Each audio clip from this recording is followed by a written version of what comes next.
యెరూషలేం ప్రజలను ఆయన ఎవరు ఈయన గుర్తించలేదు. Very sad. గాడిద గుర్తించింది, గాడిదలు గుర్తించినవి. పల్లెటూరులో ఒక వ్యక్తి గుర్తించినాడు, గాడిదల యజమాని గుర్తించినాడు.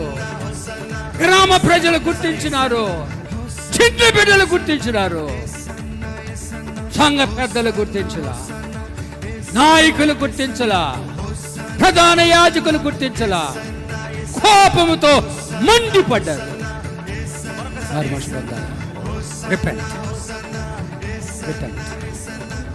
దావీదు కుమారునికి జయము, దావీదు కుమారునికి జయము. దావీదు తనయ హోసన్నా, యూదుల రాజా